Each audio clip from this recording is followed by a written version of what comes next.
this philanthropic, altruistic principle. But actually, the NCVO, National Council of Voluntary Organisations, since 1995, has been producing some quite authoritative statistics, working very closely with the Office for National Statistics and a group of academics, of which I've been one. And we now have a very clear picture that this, if you like, idealised view of the sector is very different. If we actually cut the data in slightly different ways, we have a very different picture. So yes, income from individuals is still important. It's still the largest single source of income. And actually that's partly driven by two factors. One is property prices. And the second one, as in legacies, legacies is still the single largest form of giving. And the second one is to do with a relatively small number of very high net worth individuals. However, the big surprise is about government, and in particular, contracts and grants. And what's happened, as you'll see in a second, is that the grant culture has changed into one where government has been the major commissioner of services. There's always been, if you like, a request by government, but traditionally it was done by grants. Really since beginning with the late Thatcher government, but particularly taken off under the new Labour government of Tony Blair, right, there was this great desire to see the voluntary sector taking on contracts for delivering of services. And this has actually been the big power. The other one, which I mentioned to Simon for his presentation, is that do remember the sector actually does have, as I said, in excess of 100 billion of investments on the UK Stock Exchange alone. So it's actually quite a major investor. And this, of course, is appreciated in charities that I'm sure you've heard of, like, for example, Esme Fairbairn, the Tudor Trust, but also the largest of them all, which is the Wellcome Trust. So these funding trends have emerged in the sense that the first one here, which I thought would be interesting to say, is that most people assume, and I'm sure if you've been involved in charities as either a trustee or as a manager, you're constantly saying, have we actually got enough money? Are we in deficit? And whatever. But actually, as a global group, the voluntary sector is consistently in surplus. It is consistently in surplus. So the idea that it's actually a sector in deficit is equally a myth. But the other one really brings out what I was trying to say about the dramatic change that's occurred over these years between grants declining and instead the contract culture and the contract culture. So, a quick, all academics, of course, we spend our entire time trying to define something.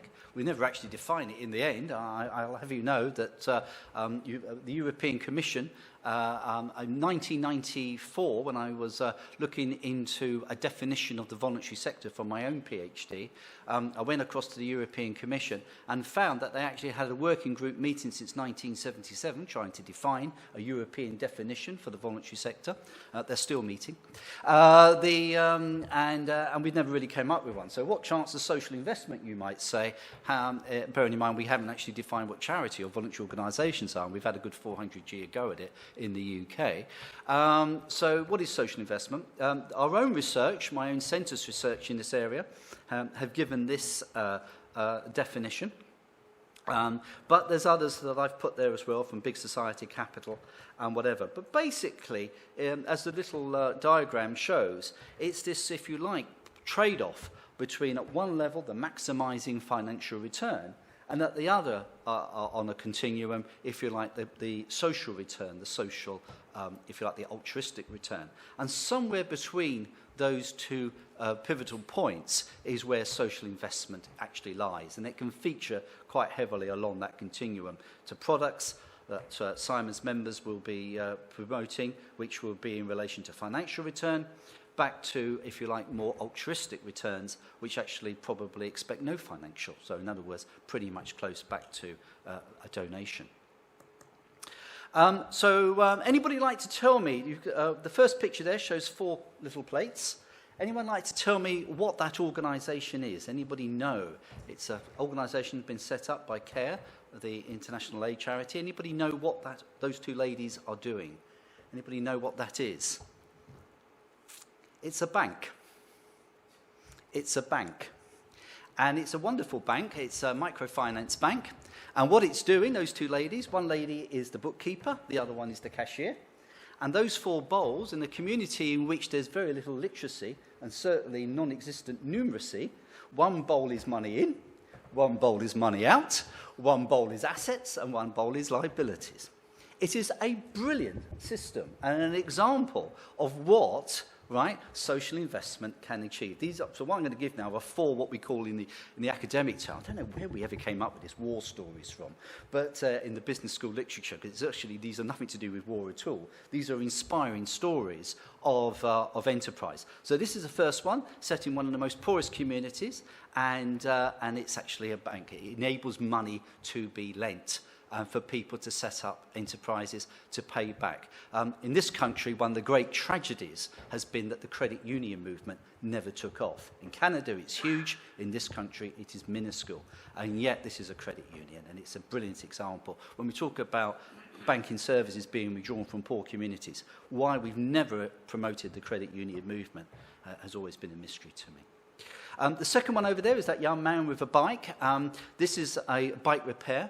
That young man, unfortunately, is an ex-offender, but he's now actually not offending. One of those of you who have ever been involved in prisons will know that prisons in this country are useless.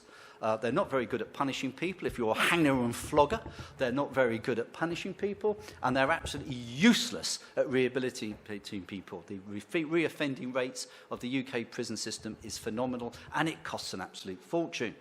So, inspiring stories like this one, those who have ever been to Brixton Prison, have gone to the Clink, which is the restaurant there, will know that actually if you train people, if you give them a job, if you then provide housing for them or whatever, if you take them out of that cycle of crime, because what happens is people leave prison, they go back into the community in which they've offended, they usually sleep on someone's sofa, and they eventually end up reoffending, and the continuing cycle goes on.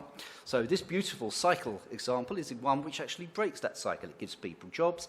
This is one that repairs cycles.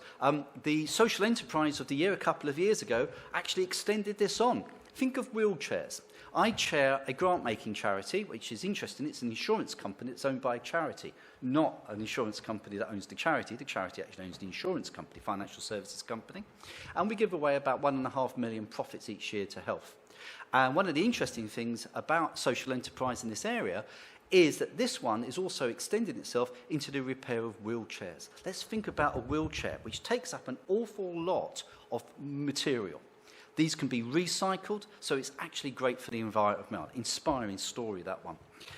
Technology. We go on about technology and artificial intelligence. The interesting one about the gym is a great story of showing how you can use technology. So in this case, gyms are phenomenally expensive.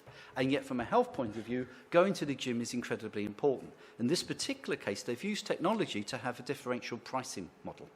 So in other words, when nobody's actually going, right, then it's actually very cheap to go. So if you're unemployed or you're working in the gig economy, then it means you can actually go and access top quality gym facilities, right, at very, very attractive pricing. And then finally, this the last one is Getting Formed, is a women's refuge centre, which has gone from just being a home for women in terms of protecting from domestic violence into actually training women and offering schemes now, particularly nursery care and others, where they're getting employment and actually have set themselves up as a business. So there are inspiring examples of social investment out there. My favourite one is this one, because I'm facing a rather terrible birthday next year, and which I no longer do birthdays. Once you get to a certain age, you no longer do birthdays. But this is a great one, and this is an example, because actually in your slide, what you did show was the impact, and I'm going to come on to impact in a minute. We're not doing very well. Nobody's doing impact very well, and your members actually have a real challenge understanding impact. But this is a great example, right, of perhaps a good way of thinking about impact. So what do we know about elderly in the care homes? We know that once you go into a care home, your chances of living, I'm looking at Mez over there who teaches actuarial, he knows that actually most people assume they're going to live in a care home for the next 10 years of their lives. Actually, the average length of stay in a care home is less than 2 years. People die very quickly in a care home. So if you want to kill your elderly relatives off, put them in a care home. But how can we externalise? Well, it goes back to health, it goes back to activities and things like that. And I just love this scheme.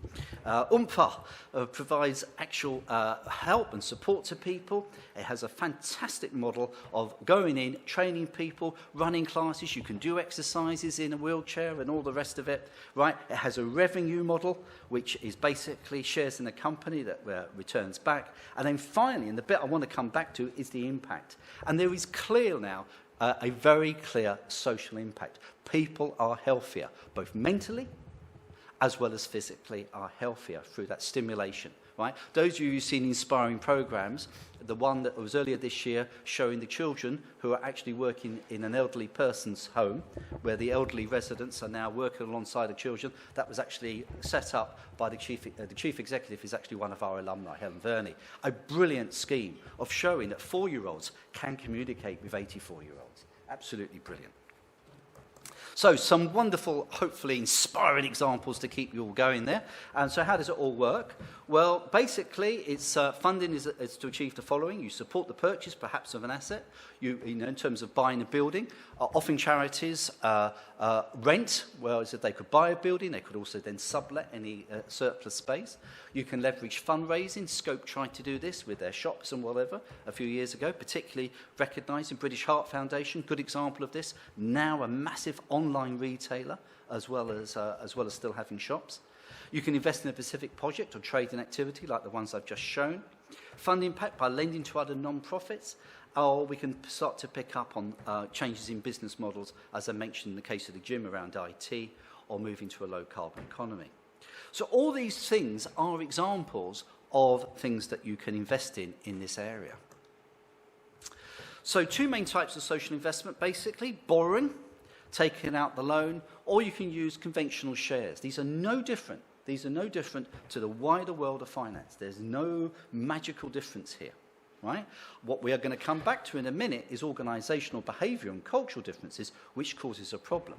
But basically, the straightforward gearing or issuing shares can be both applied. What we have got is a battle between head and heart. A battle between head and heart.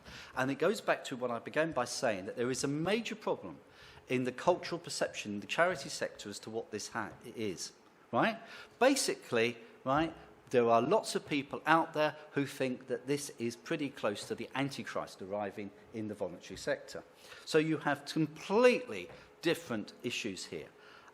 There is still a view that we take donations, we take grants, we don't do business. At one extreme, and then at the other extreme, you've got, at the end of the day, a complete misunderstanding.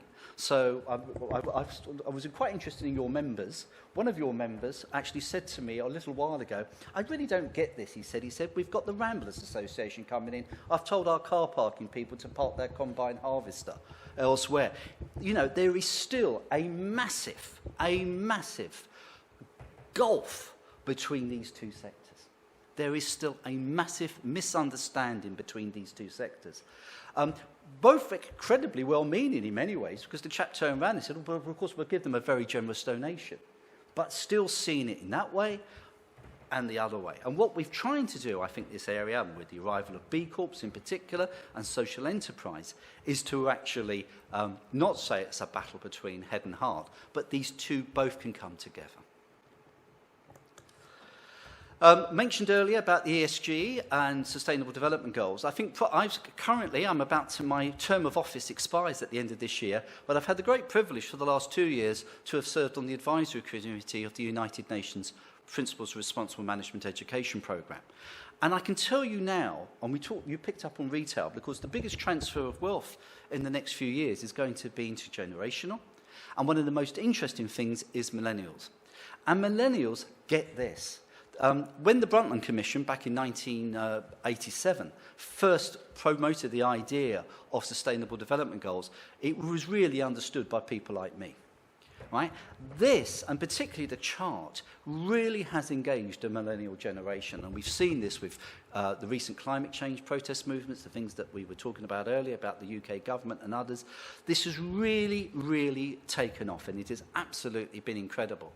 The David Attenborough programme, for example, Life Underwater, very interesting from my point of view in the business schools, Mez, I thought you'd be interested to know. Not a single business school until last year did anything on water in the prime community. 10,000 business schools, and not one of them taught anything on water. Absolutely fascinating in terms of how that's changed and whatever. So there is hope. So there we go on that one. Market to date, Big Society Capital currently estimates that there's about 4,000 investments out there worth about $2.3 billion. and a wide range. But a couple of interesting things in terms of impact performance that we've been picking up about, that they believe that of their current investments out there, about 1% are underperforming, 72% are in line, and 27% have exceeded, while on financial performance, 11% have been underperforming. So, I mean, if you probably compare that against commercial, that's a pretty good analysis. I'm looking at our practitioner there who lives in this world, who probably can pick up on that. So I just want to now talk a little bit about and finish off on our research. Charities want money that is affordable. They want money that will help them become more sustainable with predictable income streams. One of the biggest problems that we've also got is that charity in this country is still, as I said before, seen over here. And people talk about, Social Enterprise UK. The biggest social enterprises in this country are registered charities. The biggest social enterprises in this country are registered charities. Even a traditional organisation, we think of the Royal National Institute of the Blind, right? But it was actually founded in the mid-19th century. This is not new. It was founded in the mid-19th century by Dr. Michael Armitage, who basically was going blind himself, and he needed to set up a workshop doing building woodwork for 12 blind men. We talk about social impact bonds being new. The Cass Business School, from my office window, I overlook the Peabody estate. George Peabody founded a course with Morgan, his bank and whatever, sold his shares, very pleasant, but he was raising 5-shilling bonds, 25p in today's language, right, in the mid-19th century. So this is not new, right, but for some reason we still have this major problem. Okay? So how positive do you feel about social investment? This was some surveys work we've done. And there is, among around charities, and there was some real positive views about it. It's exactly reflected this perspective. But the worrying bit is that the no change, and we'll come back to those in a minute. So what are the key barriers? Well, we identified the following barriers: culture, cost of borrowing, internal capacity, trustees. Cost of borrowing has been heavily focused on, but actually, despite what I said earlier about sometimes organisational culture, the biggest problem, I'm afraid, is one of the great 5 wants still of beverage: ignorance. Understanding and knowledge is still the biggest problem out there in understanding this area. So we look at this through a rose-coloured spec. So this is a particular perspective in relation to attitudes and whatever. And the key point here is that we concluded was that there is still this massive gap between basically the understanding. So one of the things that I would like to challenge the panel and yourselves to think about is, why is it that we have never set up a knowledge exchange in this area? Right? The biggest problem we have, and with due respect to Ronnie Cohen and the others who partly fought this industry, was that they themselves have been seen as very much representing one side of finance and capitalism. There has never really been an effective knowledge exchange. And this goes back to 2 different communities talking 2 different languages. So we need to empower trustees to explore different business models. Right? Our problem with both our charity law and also with the guidance that's issued by the Charity Commission in many ways is that this is still very much a risk-adverse appetite out there. We need to empower trustees to look at different mental models and have a risk appetite. You would think for a sector that's about social reform and takes risks that way, it seems to completely ignore it when it comes to money. So 9 different types of social investment that, I'm sorry, this is quite a busy slide here, but are the slides all going to be made available to people? Yes. Yeah, well, lovely. But here we have 9 different elements of social investment. For those of you on social return on investment and risk there on the supply side, and there is this demand side. The worry, if anything, is that the supply side has actually been the one that basically the financial services industry has focused on. Right? So going back to Ronnie and everybody else, they all assumed that if they supplied the money, the investment opportunities would arise. Actually, it's the other way round, right? They needed to have also. So basically, the supply-demand equation in this is completely currently out of sync. It's the demand side that needs to be focused on. That was my point about the knowledge and understanding, right? As opposed, there is plenty of supply out there. The problem is the lack now, people are telling me, of good investment opportunities. So the future then, I'm conscious of my time, list that there. ESG's got mentioned earlier, and I think the ESG non-cloud and whatever, principles of responsible investment, really taken off. Social investment mentioned up about the pensions, blended portfolios. But the key point is it still goes back to this trade-off, if you like, between financial effectiveness versus social return on investment. Right? SROI as a technique is still not really understood, and it's still not properly applied. Some innovations around, for example, about understanding mission. One of the biggest problems is that people are going on about impact. Going back to my mantra, impact is incredibly hard to measure. It might be better to often think about, so at the present moment, many of the unrealistic investment opportunities are out there are assumptions about impact. Everyone's still going on about the ruddy Peterborough bond from 10 years ago, right? The reality is that it might be better to have some more simpler metrics around outcome, hence why